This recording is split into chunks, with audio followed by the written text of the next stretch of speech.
రాష్ట్రంలో పర్యాటకం గత ప్రభుత్వ హయాంలో పూర్తిగా కుంటుపడిందని ఏపీ టూరిజం మంత్రి కందుల దుర్గేష్ అన్నారు. కేంద్ర ప్రభుత్వ సహకారంతో రాష్ట్రంలో టూరిజంను పూర్తి స్థాయిలో అభివృద్ధి చేస్తామని ప్రకటించారు.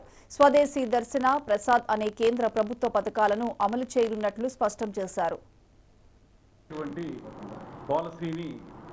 డెవలప్ చేయడానికి ఇవాళ డిపార్ట్మెంట్ అంతా కూడా ప్రత్యేక శ్రద్ధ తీసుకుంటూ ఉన్నాం.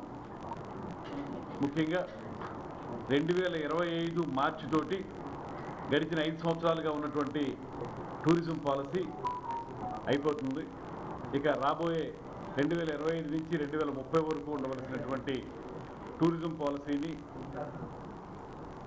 అందరూ స్టేక్ హోల్డర్స్కి అనుగుణంగా ఉండే విధంగా, అదే సమయంలో పర్యాటకులను ఆకర్షించే విధంగా, పర్యాటక రంగాన్ని అభివృద్ధి పరిచే విధంగా పాలసీని తయారు చేయడానికి కృషి చేస్తూ ఉన్నాం. రాబోయే నెల రోజుల కాలంలో ఆ పాలసీ తయారవుతుంది.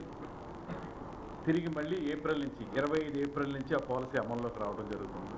చిత్తూరులో జరిగినటువంటి దక్షిణాది రాష్ట్రాల పర్యాటక మంత్రుల సదస్సులో కేంద్ర ప్రభుత్వం నుంచి కూడా సంపూర్ణమైనటువంటి సహకారం ఇస్తామన్నటువంటి మాట చెప్పారు.